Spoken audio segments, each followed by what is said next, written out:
warahmatullahi wabarakatuh. Waalaikumsalam warahmatullahi wabarakatuh. Bagaimana kabarnya hari ini? Baik. Alhamdulillah. Baik, sebelum kita awali kegiatan pembelajaran hari ini,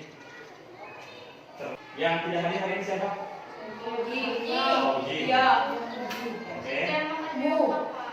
Gimana? Geopak.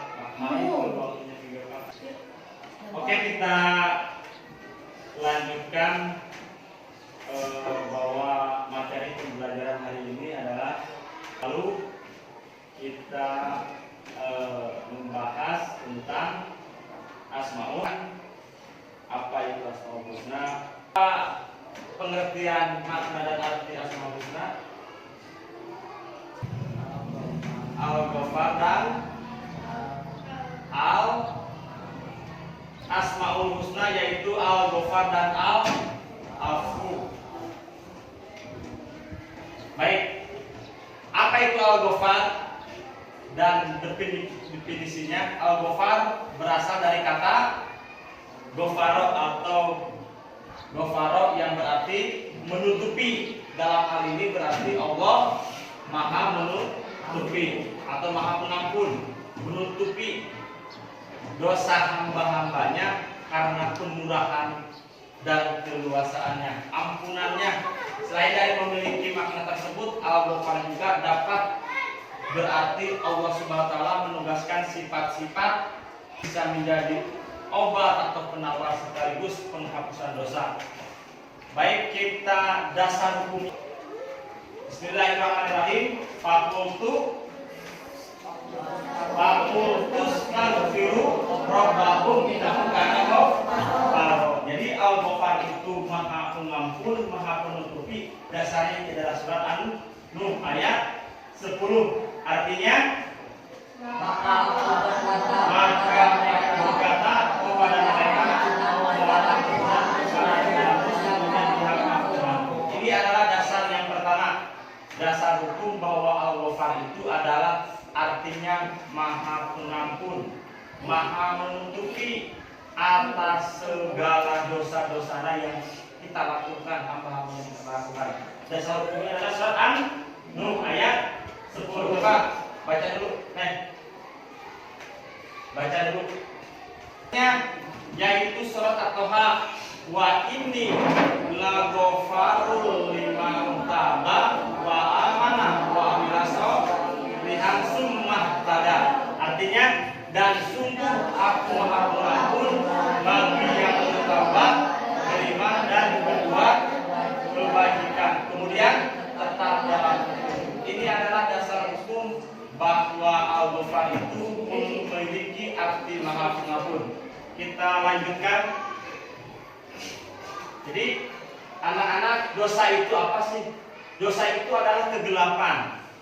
Dosa itu adalah sesuatu yang mengganggu pikiran dan hati kita. Perasaan kita tidak tenang, selalu merasa bersalah. Jadi bagian dari tanda bahwa kita melakukan perbuatan dosa, apapun bentuk perbuatan dosa tersebut, jadi kalau dosa diampuni, kita bertaubat, kita diampuni, kalau dosa kita diampuni, maka hati menjadi tenang, pikiran kita menjadi terang. Jadi ketika itulah berarti Allah Subhanahu wa taala telah mengobati seseorang, adalah Maha menutupi keburukan kita, kesalahan kita, kejelekan kita. Jadi Allah Maha Ghafar, Maha menutupi. Ini kesempatan bagi kita untuk memperbaiki diri, untuk berbuat kebajikan, untuk cara menutupi dosa-dosa. Jadi kesempatan bagi kita untuk bertaubat, mohon ampun kepada Allah Subhanahu wa taala. Jadi yang satu, memaafkan orang-orang yang telah menyakiti kesalahan kita. Satu, jadi makna dari Al-Ghafar atau hikmah kita mempelajari Asmaul Husna yaitu Al-Ghafar.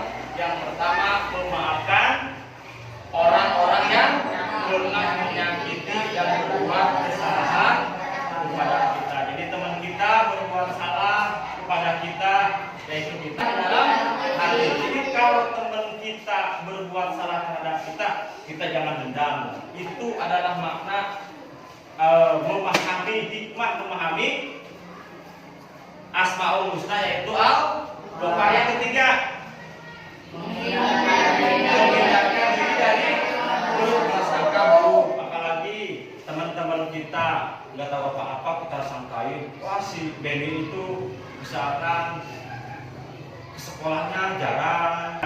Yang keempat, tidak mencari kesalahan kita. Jangan sedikit-sedikit kita salah. Yang kelima, tidak membuka aib orang lain. Teman kita punya masalah, jangan diumbar-umbar lah ke kelas yang lain. Oh si Anu itu gini, itu tidak boleh. Memfitnah teman kita bangku sekolah tidak boleh, itu adalah kesalahan. Yang kedua, pertama itu apa? Al-Ghafar artinya Maha Pengampun. Sekarang berarti Al-Afu. Apa sih Al-Afu? Nah, ya. Boleh ditulis, yang pentingnya tulis. Al-Afu itu berarti menghapus atau menghilangkan sampai terhadap akar-akarnya, dan memaafkan sebagai nama-nama Allah. Maka Al-Afu berarti yang Maha Pengampun. Kalau Afu, Maha Pemaaf, memaafkan semua kesalahan yang dilakukan oleh hamba-hambanya. Allah Subhanahu wa taala memaafkan dengan menghapus, dan sesungguhnya Allah telah memaafkan begitu banyak kesalahan hamba-hambanya tanpa mereka minta. Karena jika tidak dimaafkan, manusia sudah pasti binasa dengan setiap dosa yang dilakukan. Allah Subhanahu wa taala berfirman dalam Al-Qur'an surat Al-Hajj ayat 30.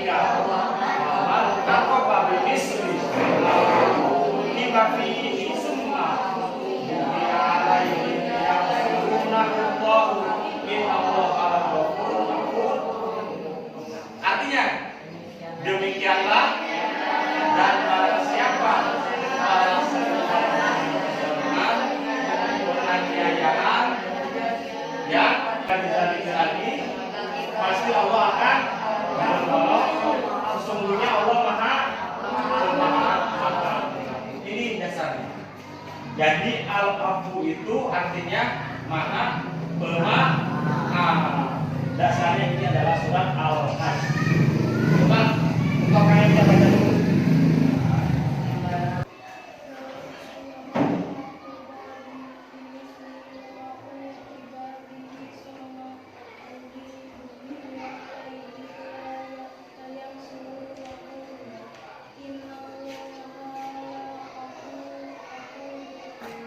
Coba lihat artinya.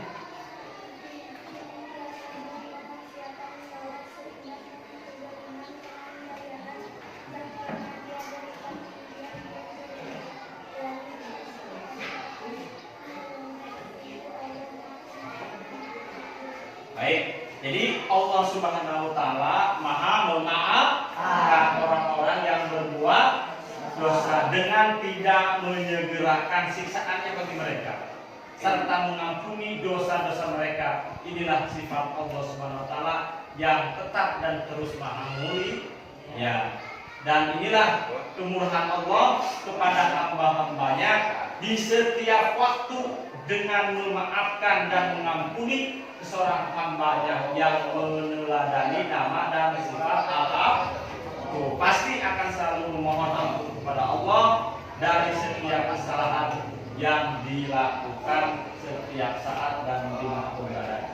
Dia juga selalu memaafkan kesalahan orang lain, bahkan sebelum diminta pasti telah dimaafkan. Dia tidak mudah marah dengan perilaku orang lain. Jadi Al-Afu itu sebelum mereka yang sudah berbuat kesalahan, kita terlebih dahulu adalah memaafkan orang lain.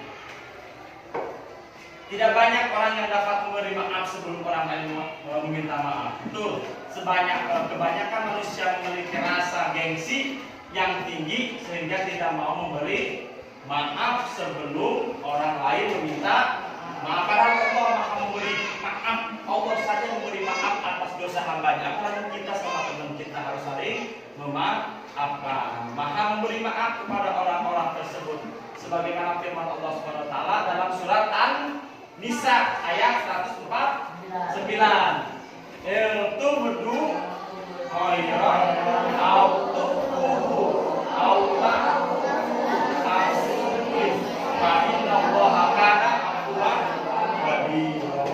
Jika kamu menyatakan suatu kebajikan, menyembunyikannya atau memaafkannya suatu kesalahan orang lain, maka sungguh Allah Maha Pemaaf atau Maha Kuasa. Jadi memberikan maaf atau memberi maaf kepada orang lain yang berbuat salah merupakan sifat kemuliaan.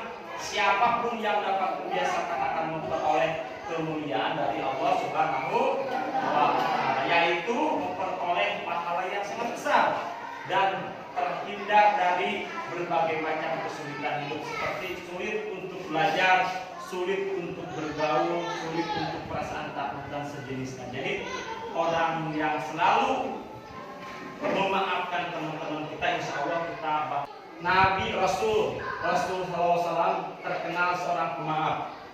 Jadi untuk meyakinkan dirinya bahwa Rasul SAW itu adalah seorang Nabi utusan Allah, pada suatu ketika Zainab binti Haris menghindarkan daging kambing beracun. Sungguh suatu perbuatan yang sangat berbahaya. Tentu saja Allah Subhanahu wa taala senantiasa melindungi Rasulullah SAW dari setiap yang bisa membahayakan keselamatan diri atau jiwa seorang Nabi Muhammad SAW. Rasul pun hanya mencicipi sedikit tanpa menelan, apalagi memakan daging kambing, karena daging itu beracun. Rasul pun memanggil dan menanyakan perihal daging kambing beracun tersebut. Zainab pun kagum dengan kemampuan Rasulullah SAW yang bisa mengetahui rencana tersebut. Dengan penuh penyesalan, Zainab pun memohon maaf kepada Rasul Sallallahu Alaihi Wasallam. Sejak saat itu tak ada keraguan sedikit pun pada diri Zainab tentang kenabian dan kerasulan Nabi Muhammad SAW. Nabi pun lalu memberikan maaf kepada orang-orang yang telah berbuat jelek kepada kita. Kita selalu memberikan maaf kepada mereka. Hikmahnya, hikmah al-afu, hikmah al-ghafar dan al-afu itu seorang muslim yang meyakini dengan sungguh-sungguh meneladani sifat pengampun, al-ghafar dan al-afu Allah Subhanahu wa taala dalam kehidupan sehari-hari secara ikhlas akan memperoleh hikmah. A. Mudah memaafkan kesalahan orang lain dan hidup sehari-hari, bahkan mau memaafkan kesalahan orang lain sebelum ia meminta maaf dengan tanpa merasa gengsi, karena itu bentuk kemuliaan Asmaul Husna, Al-Ghafar dan Al-Afu. Yang berikutnya terdorong untuk terus membaca istighfar, yakni meminta ampun kepada Allah Subhanahu wa taala. Berbuat salah maupun tidak, karena baca istighfar termasuk kalimat thayyib, sehingga siapapun yang biasakan pasti akan memperoleh kebaikan dan kemuliaan dari Allah Subhanahu wa taala. Yang ketiga, tidak pernah berputus asa terhadap rahmat Allah, karena Allah Subhanahu wa taala sangat mudah untuk mengampuni dosa hambanya, memberi maaf ini tanpa dibatasi oleh waktu, tempat, umur. Artinya berlatih. Sampai sini ada pertanyaan nggak? Ada pertanyaan nggak? Baik, kita lanjutkan terhadap diskusi ya. Kita diskusi dibagi 4 kelompok saja. Boleh ditulis di sini, kelompok ini boleh berunding sama temannya ya. Boleh berunding. Pendapat kalian tentang gambar di samping. Apa yang harus diperbuat jika seorang melakukannya? Hubungannya pendapatmu dengan Asmaul Husna Al-Ghafar itu apa? Gambar di pinggiran. Silahkan tulis terhadap 4 gambar ini masuknya ke mana? Apakah Al-Ghafar? Apakah Al-Afu? Silakan. Ini tiga saja. Sebutkan 3 contoh gambar di samping. Bagaimana menurut pendapat adik-adik tentang gambar di pinggir? Apakah ini bagus? Apakah jelek? Apa gimana? Bukan bahwa Asmaul Husna itu yang arti Asmaul Husna itu apa? Nama-nama yang terbaik. Di antara yang 99, yang pertama yaitu Al-Ghafar. Yang hari ini Al-Ghafar artinya Maha Pengampun. Kalau Al-Afu Maha Pemaaf. Jadi mungkin sampai sini sudah dipahami ya, bahwa Asmaul Husna itu nama-nama yang terbaik. Yang pertama Al-Ghafar, Maha Pengampun. Yang kedua Al-Afu. Mungkin sampai sini bisa dipahami. Baik, mungkin Bapak cukup sampai di sini ya. Tugasnya silakan kerjakan. Minggu yang akan datang Bapak akan bisa ya per kelompok 1, 2, dan 3. Terima kasih. Bila itu Assalamualaikum warahmatullahi wabarakatuh.